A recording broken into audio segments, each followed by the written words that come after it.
시사톡 시시각각 김윤 국민의힘 서구을 당협위원장, 최용선 더불어민주당 싱크탱크 민주연구원 부원장 두 분 모셨습니다. 어서 오십시오. 안녕하세요. 안녕하세요. 두 분 사이 괜찮으십니까? 네, 아주 좋습니다. 예, 저는 뭐 좋습니다. 지난주에 제가 잠깐 자리를 비운 사이 네. 두 분 설전이 워낙 강했다고 얘기를 전해들어서 그 정도. 네. 저희가 우남동 더비거든요. 아 그러세요? 네, 지능고 서강고. 아 뒤돌아서면 다시 괜찮아지네요. 예. 그러니까 입장에 대해서는 명확하게 소신있게 얘기하지만은 네. 기본적으로 상대방에 대한 존중과 인정과 예의는 있습니다. 아 멋집니다. 예, 예. 그렇게 사셔야죠. 예, 뭐 오늘도 전당대회 안 해볼 수가 없거든요. 국민의힘 전당대회 도대체 어떤 방향으로 흘러가고 있는 겁니까? 제가 먼저 얘기할게요. 예, 그러셔야죠. 당사자시니까. 일단 재밌습니다. 이게 뭘로 이렇게 증명이 되냐면은 네. 여론조사상 국민의힘 지지율이 상당히 올라가고 있어요. 이건 왜냐하면은 지지율이요? 제가 볼 때는 네. 지지율로 이렇게 드러나지만 관심도가 높아지고 있는 거죠. 그런 의미에서는 일단 흥행이 되고 있고. 싸움 구경을 좋아해서 불구경 좋아해서 그런 건가요? 그건 동서교금의 보편적인 것 같아요. 아, 예, 네. 예. 그래서 이제 보기에 따라서는 진흙탕 싸움처럼 비춰지는 측면도 있어서 저도 조금 안타깝기도 하고 속상하지만은 다른 한편으로 보면은 지금 냉정하게 지금 4.10 총선 참패 이후에 누가 어떤 내용과 어떤 리더십으로 새로운 국민의힘을 이끌어 나가야 될 것인가 이거에 관해서 굉장히 지금 치열한 지금 온몸으로 좀 총력전을 벌이고 있는 그런 데서 빚어지는 어떤 여러 가지 양상이다 이렇게 이해하시면 될 것 같습니다. 그런 이야기는 안 나오던데요. 그렇게 이야기를 해야 됩니까? 아니, 실제로 행간에서 그렇게 읽어야죠.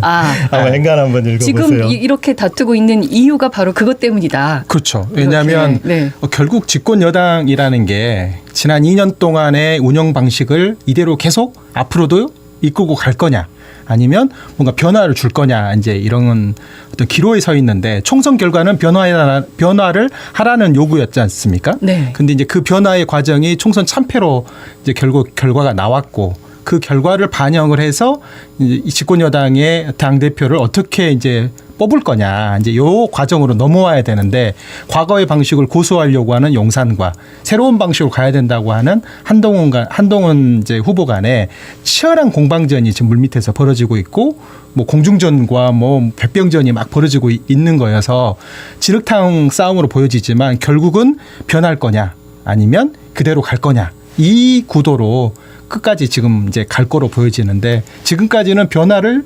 요구하는 한동훈 후보가 처음부터 지금까지 계속 주도권을 잡고 끌고 가고 있는 이 판세에는 큰 변화가 없는 것 같아요. 근데 궁금한 거는 이제 변화를 된다고 하는데 변화에도 여러 가지 방향이 맞습니다. 있거든요. 예. 어느 쪽으로 방향 설정을 하고 있는 걸까요, 한동훈 후보는? 예. 그래서 이제 그건 한 두 가지 정도 제가 말씀드리면 조금 수긍을 하실 거라고 생각이 드는데요. 네. 우선 집권 초기에 국민의힘 그 당원 및 지지자들의 판단과 4.10 총선 이후의 판단은 달라졌습니다.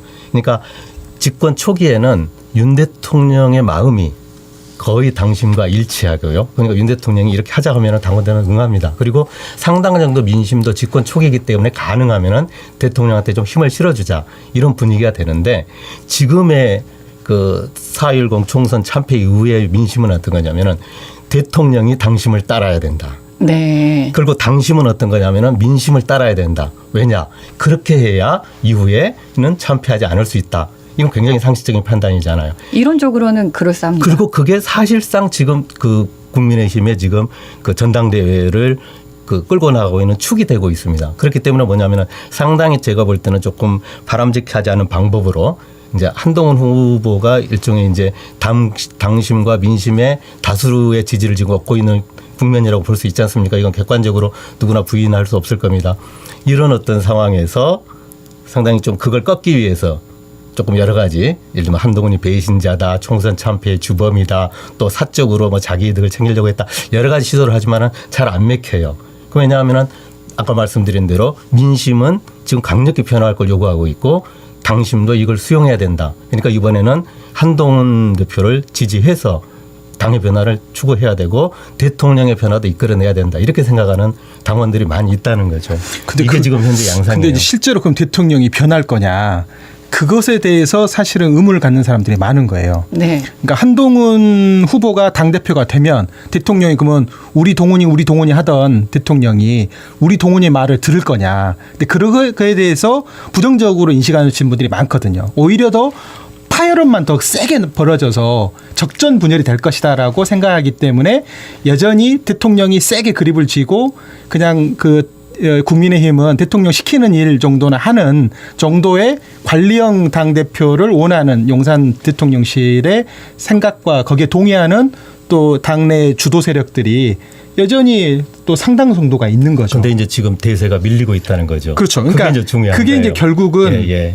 의도하진 않았지만 이 싸움의 결과물로 그동안의 윤핵관 호소인 친윤, 창윤, 꿀윤 이런 분들이 이 국민의힘을 주도했는데 이제 이런 게 아니라 전륜, 친한 새로운 주도 세력이 이제 등장하는 과정을 거치는 거예요. 이거는 권력이라는 게 속성상 그렇게 돼 있습니다. 이 권력의 무상함을 아마 용산 대통령실은 아마 매일매일 이제 느낄 것이고 이 권력의 무상함으로 인해서 우리 동훈이가 이렇게 얘기했던 분들이 옛날에 동훈이가 아니라 이제 달라졌어요로 동훈이로 바뀌어가는 모습을 받아들여야 되는데 받아들이지 못하게 되면 굉장한 정도의 권력의 암투가 표면화될 것이다. 근데 이 대목에서 조금 이렇게 수정할 부분이 있는데요. 지금 한동훈 후보를 강력히 지지한다고 해가지고 반윤이나 전륜이냐 그건 전혀 아니거든요. 왜냐하면 윤 대통령이 실패해가지고는 집권 못합니다. 그러니까 이중 과제를 앓고 있는 거예요. 지금 잘 변하려고 하지 않는 윤 대통령을 어떤 식으로든 변화할 수 있는 동력을 확보해야 되고 또 어떤 식으로든 윤 대통령이 성공해야 된다. 이중 과제를 앓고 있는 게 지금 그 새로운 지도부의 과제거든요. 토끼를 다 잡으려고 하고 있는 듯 싶어요. 근데 안 할 수가 없는 거죠. 안 되는 일을 하려고 하는 건데 그게 단적인 예가 사과입니다. 그러니까 잘못이 있으면 사과를 하고 국민에게 고개를 숙이고 그리고 국민들에게 회초리를 맞았으면 그걸 통해서 뭔가 변화를 가져가야 되는데 이번에 그 김건희 여사의 그 명품백 문제로 놓고 그 내부에서 결국은 사과를 하게 되면 승냥이처럼 물어뜯기 때문에 할 수 없겠다라는 생각을 가졌던 이 김건희 여사가 한동훈을 설득하려고 했다는 거 아닙니까? 문자를 보내가지고 결국 이렇게 되면 사과를 해봤자 그 정치적으로 이득이 없기 때문에 네가 좀 참아라. 그렇게 해서 결국은 갈등이 표면화돼 버린 게 이제 지난 1월 2월 달에 국민의힘 상황이었는데 이걸 보면 대통령과 대통령 부부는 결국은 사과까지도 할 생각이 없는 입장이거든요. 네. 근데 한동훈 후보가 당대표가 된다 한들 국민들이 거세게 지금 사과하고 그리고 반성하고 새로운 변화를 요구하고 있는데 그걸 전달할 수 있을까요? 전달한다고 한들 대통령과 대통령 부부가 과연 변하려고 할까요?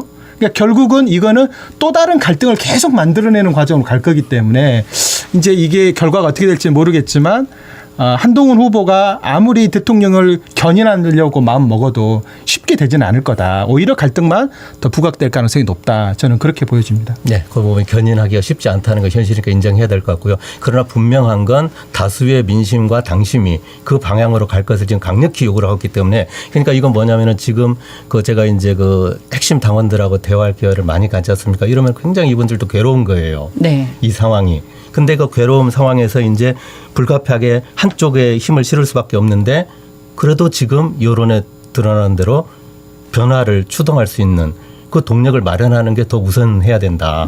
이렇게 지금 판단하고 있는 거예요. 그렇기 때문에 저는 그렇게 이제 그 변화가 쉽지 않으리라는 건 저 솔직히 인정하지만 그렇게 예단하는 건 조금 이르다. 저는 그 정치라고 하는 것은 굉장히 역동적인 과정이기 때문에 저는 합리적으로 윤 대통령의 상당히 좀 의미 있는 변화가 자연스럽게 따라올 것이다. 그러니까 결국은 이제 대통령은 두 가지 말씀을 해주셨거든요. 민심에 따를 거다 윤 대통령이 성공을 해야 여당도 성공하는 그렇습니다. 거기 때문에 윤 대통령에도 힘이 실어줘야 되고 변화의 바람은 일어나야 되니까 이것도 같이 있어져야 되는데 둘 다 원하지만 두 개의 표를 가질 수는 없으니까 하나만 선택하는데 둘 중에 선택하려면 그래도 변화된 당대표를 원하겠다.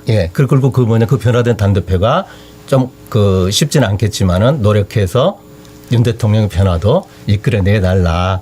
그러나 현실적으로는 어려울 그 것이다. 과제가 이제 우리 국민의힘이 있는 겁니다. 그 과제가 남아 있다라는 생각. 근데 거기서부터 이제 뭐부터 출발해야 되느냐. 그러려면은 이제 대통령뿐만이 아니라 김건희 여사도 여러 가지 문제가 있지 않습니까? 이게 현재 이거를 뭔가를 정리를 해놓지 않고 계속 앞으로만 나아간다면 더 문제가 되는 거기 때문에 국민들 요구가 계속 거세지고 있거든요. 네. 거기에 대한 생각은 어떻게 하고 계십니까? 그건 제가 먼저 말씀드릴게요. 좋습니다. 왜냐하면 이거는 사법적인 문제랑 다 연동이 돼 있거든요. 네. 당장 지금 검찰에서 중앙지검에서 도이치모터스 사건 주가 조작 사건에 대한 수사를 이제 완결을 할 건지 아니면 그대로 그냥 뭔가 이렇게 수사를 계속 밀어붙일 것인지를 판단을 아직도 못 하고 있어요. 그러니까 김건희 여사 문제는 단순하게 명품백 문제뿐만이 아니라 여러 가지 지금 사안들이 사법적으로 수사를 해야 된다고 요구하는 내용들이 계속 늘어나고 있지 않습니까? 네. 이번에 임성근 사단장 구명 로비의 과정에서도 도이치모터스의 그 주가 조작 대표와. 공범이 막 등장을 하고 네. 이 사람이 임성근을 사성 장군을 만들겠다. 또 국방부 장관도 우리 쪽 사람이 이제 되게끔 우리가 노력하고 있다라는 식의 마치 뭔가 인사에 굉장히 깊숙이 개입한 것처럼 보여지는 그게 허세일지 실제로 그랬는지는 그걸 수사를 해봐야 아는데 이런 내용들이 점점 등장하니까 과연 이게 누구를 향하고 있는 것이냐.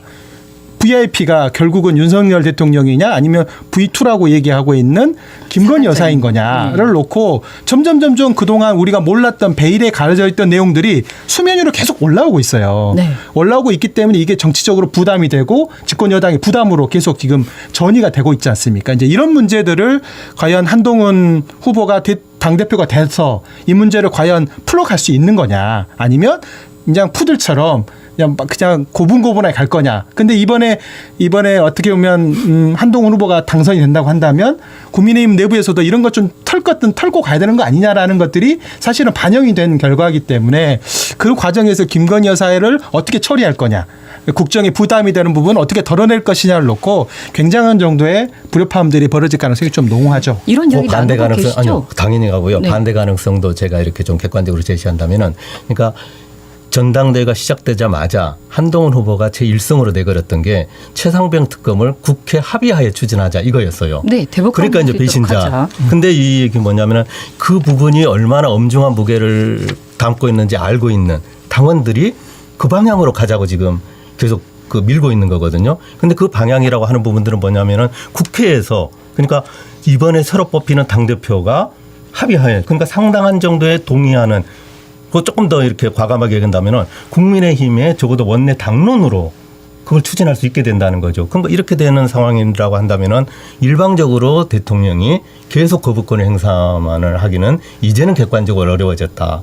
그러니까 제3의 길로 이렇게 나가는 건 앞으로 우여곡절이 있을 수 있지만 결국은 그 방향으로 간다. 이렇게 보는 게 조금 더 합리적일 것 같아요. 그리고 저는 이 과정에서 윤 대통령 내면까지야 우리가 어떻게 다 알 수 있겠습니까? 그러나 정치라고 하는 냉정한 현실은 결국 객관적으로 이렇게 흘러간다. 저는 이것이 이제 건강한 당정 관계가 이렇게 만들어지는 그런 어떤 과정이 아니겠는가 이렇게 이제 희망도 하고 그 방향으로 노력을 할 겁니다.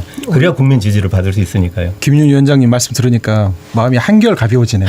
그렇게 됐으면 좋겠습니다. 일단은 그 방향으로 지금 당원들이 밀어붙이고 그러니까 있는 겁니다. 지금 해병대원 특검의 필요성에 대해서 국민들의 69%가 엊그제 여론조사 맞습니다. 보니까 찬성하고 네. 있고 국민의힘 지지층 내에서 39%가 필요하다고 얘기하고 있거든요. 그렇습니다. 그건 뭐냐면 기존에 있는 지난 2년 동안의 여야가 아무런 합의도 못 만들어내고 그리고 계속 갈등만 부각이 되고 정치가 사실은 실종되고 협치가 실종됐잖아요. 이번에 전당대회를 거치면서 협치하고 여야가 합의할 수 있는 합의점들을 만들어갈 수만 있다면 저는 그게 뭐 한동훈 후보가 됐던 아니면 뭐 원희룡 후보가 됐던 나경원 후보가 됐던 그런 부분에서는 정말 여야를 떠나서 박수를 저는 보낼 수 있다고 생각하고요. 용산의 지침만을 수용하는 방식으로 당대표를 또 뽑는다고 한다면 지난 2년간의 아무런 정치를 성과를 못 냈던 것을 또 반복해야 되니까 그러니까 야당의 입장에서도 그거는 정말 끔찍한 일이다 이렇게 그렇죠. 저는 생각합니다. 계속 되돌이표 정치가 계속되고 있어가지고 피로도가 쌓여가고 있고 이번에도 최상병 특검법을 거부권을 그것도 전자결제를 하시면서 했던 이유가 여야가 합의가 이루어지지 않았다. 그러니 절차상의 문제가 있어서 난 거부권을 하겠다. 근데 말씀 들어보니 같은 내용인데. 아니죠. 왜냐하면 지금에 예를 들면은 지금 특검법은 저한테 물어보더라도 거부할 수밖에 없습니다. 왜냐하면 이건 일방적이고 불공평한 특검이거든요. 결국 이재명 조국이 추천한 특검이 하겠다는 거 아닙니까? 이건 국민적인 정당성을 가질 수가 없죠. 그래서 얼마 전 여론조사에서 똑같이 나왔는데 그러면 누가 특검을 추천하는 게 가장 바람직하겠냐? 제3자가 특검을 갖는 게 바람직하다. 이 여론이 지금 계속 올라가고 있습니다. 그랬을 때는 당연히 수용할 수 있다. 그걸 하자는 거죠. 그걸 하자는 거죠. 문자가 나와서 이야기가 많아졌고 또 녹취록이 공개가 돼서 또 이야기가 계속 흘러나오고 있는데 그 녹취록에 대해서는 어떻게 보십니까? 그것도 제가 먼저 말씀드리면 저는 내밀한 얘기가 이제 오고 가는 것이 어떤 공익제보적 성격이라고 한다면 저는 충분히 그거는 우리가 의미 있게 봐야 한다고 생각하고요. 네. 다만 김건희 여사와 막 57분간 대화를 나눈 분이 그걸 막 줄줄줄줄 읊는다던가 아니면 그러니까 사적인 대화를 나눈 내용들이 막 이렇게 수면 위로 올라오면서 약간 권력의 속살에 좀 약간 뭐랄까요. 이게 좀 이 내용들이 이렇게 공개되는 것이 아 이렇게 운용되고 있었구나라는 걸 국민들이 보면서 좀 약간 당황스러워 하시는 것 같아요. 대통령 부인이 영부인의 역할을 넘어서서 마치 대통령실의 선임 고문처럼 정치 고문처럼 활동하신다던가 아니면 본인이 어떤 플레이어로서의 역할들을 막 그 여당의 주요 인사들과 오고 가면서 이렇게 내놓은 모습들을 보고 있자니 아 이게 의사결정이 이렇게 되고 있었구나. 되게 체계적이지도 않고 약간 좀 보면 예전에 국정농단의 뉘앙스가 느껴지는 것처럼 돼 있구나라는 것들을 보면서 그래서 지금 김건희 여사에 대한 인식들이 점점 안 좋은 방향으로 가고 있는 게 아닌가. 국정농단은 정말 중요한 단어거든요. 네. 어떨 때 쓸 수 있습니까? 국정농단. 책임이 없는 자가 맞아요. 그 책임을 넘어서서 좌지우지하는. 정치에 참여하는. 지금 그러고 있습니까? 더 이상 국정농단이랑 있어서는 안 되는 거고요. 여기서 예를 들면 그럼 과연 김건희 여사가 국정농단을 했는가 이 부분을 예단한다는 건 터무니없는 얘기고요. 지금 사실 규명이 지금 전혀 안 되고 있는 거거든요. 그래서 저는 그런 맥락에서 빨리 지금 그 공직자 비리 수사처에서 왜 공수처에서 수사를 밀도 있게 빨리빨리 안 하는지 저는 여기서 상당한 저는 수사 책임이 있다고 보여져요. 차라리 수사가 이루어지면 차라리가 아니고 당연히 응당 그 부분을 했었어야 될 걸. 그래서 빨리 특검으로 가면 좋겠습니다. 안 하니까 여러 가지 이야기가 지금 무성하게 나오고만 있는 거죠. 근데 이제 아까 녹취록과 관련해 가지고 저도 뭐 그걸 이렇게 들어봤습니다만은 그것은 본인도 그렇게 인정했잖아요. 그게 저기 허세 부린 거라고. 그래서 그러나 이것도 저는 뭐 그쪽이 지향이고 그래서 빨리 어쨌든 중요한 건 객관적인 수사가 신속하게 투명하게 이루어지는 게 우선이어야 된다. 알겠습니다. 최상병 특검법 이제 다시 거부권했고 좀 전에도 이야기 나눴습니다만 이제 다시 이게 이제 재표결 7월 23일 이후에 다시 또 제2표결 일어날 수 있다고 했는데 야당에서는 국민의힘 7명 의원들이 이제 동의를 해줘야 된단 말이죠. 가능성이 있어요. 아니 그러니까 7명이 아니라 다수의 당론으로 합의하에 이제 추진하게 될 거라니까요. 그러니까 초반부터 뭐 그러니까 7명이라는 건 지금 기준으로 한 거고 이미 이제 상황이 바뀐다는 거죠. 7명이 문제가 아니고 무르익는 시간이 좀 필요할 것 같다고 보여지는데요. 그러니까 뭐 한동훈 후보가 당대표가 된다 하더라도 바로 급변침을 하기는 쉽지는 않을 거고 그런 수기의 과정들을 거치고 또 이번에 거부권 행사한 것에 대해서